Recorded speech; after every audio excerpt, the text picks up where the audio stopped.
আসসালামু আলাইকুম গাইস, আজকে দেখাবো আস্তরওয়ালা কামিজের যে গলা থাকে ওই গলাগুলো কিভাবে আপনারা লাগাবেন এবং ছোট করবেন। কিভাবে দেখা যায় অনেক সময় এই গলাগুলো বড় থাকে, বড় থাকলে এটা ছোট করার জন্য কিভাবে ছোট করবেন প্রথমে সেটাই দেখাচ্ছি।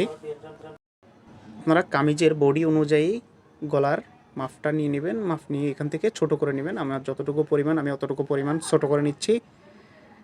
অবশ্যই আপনারা এখানে সমান করে ধরে এটাকে কোণা করে নিয়ে আসবেন। মাছ পয়েন্টে নিয়ে আসার পর দেখেন এটা দেখতে কিছুটা এরকম হবে। অবশ্যই আপনারা ছোট করে নেবেন, দেখা যায় ছোট করে নিলে আপনাদের জন্য ভালো হবে। আপনি যদি আমার পেজে নতুন হয়ে থাকেন আমার পেজটি ফলো করে দেবেন, আর ইউটিউব থেকে দেখে থাকলে চ্যানেলটি সাবস্ক্রাইব করে দেবেন। প্রথমে আমরা যে কাজটা করব, আস্তরওয়ালা কামিজ যেহেতু এটাকে আমরা প্রথম আস্তর অ্যাটাচ করার পর গলাটাকে নেব।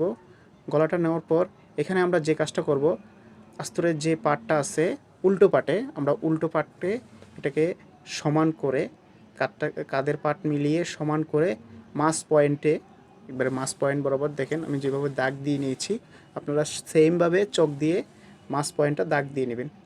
তো দাগ দেওয়া কমপ্লিট হয়ে যাওয়ার পর আপনারা এটাকে এভাবে বসিয়ে উল্টো পাটে গলাটাকেও উল্টো পাটে বসিয়ে নেবেন।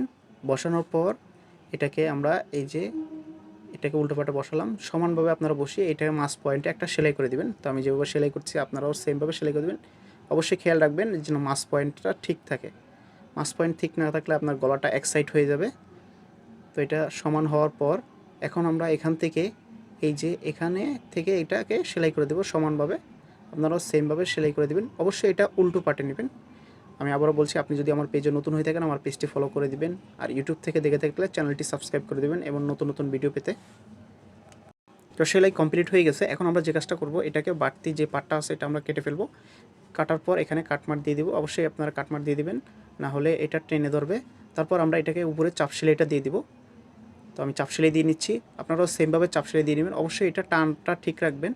তারপর এখন আমরা যে কাজটা করব, মাছ পয়েন্টটা মিলাবো। মাছ পয়েন্টটা কীভাবে মিলাবো, কামিজটাকে দুই ভাগ করব। তো মাছ পয়েন্টটা সমান করার জন্য অবশ্যই আপনারা যে কামিজের সামনের যে পাটটা থাকবে ওইটাকে পুরোটা যতটুকু থাকবে ওইটাকে অর্ধেক করে নেবেন। তো আমি পুরোটাকে মাপ দিয়ে অর্ধেক করে নিচ্ছি। আমারটাতে যেহেতু 19 আছে, 19-এর অর্ধেক হলো 9.5। তো আমি এখানে 9.5 বরাবর একটা পিন অথবা যে কোনো একটা সুই দিয়ে বসিয়ে তারপর আমরা এখানে যে কাজটা করব, এটাকে মাছ পয়েন্ট বরাবর একটা সেলাই করে দিব। তো আমি সেলাই করে দিচ্ছি। সেলাই করার পর এখন আমরা এখান থেকে গলাটাকে চাপ সেলাই দিয়ে নেব। অবশ্যই আপনারা এভাবে বসিয়ে সমানভাবে চাপ সেলাইটা দিয়ে নেবেন। আমি চাপ সেলাই দিয়ে নিচ্ছি। তারা পুরোটাকে সেমভাবে আস্তে আস্তে চাপ সেলাইটা দিয়ে নেবেন। অবশ্যই খেয়াল রাখবেন নিচের কাপড় যেন ঘোষ না পড়ে।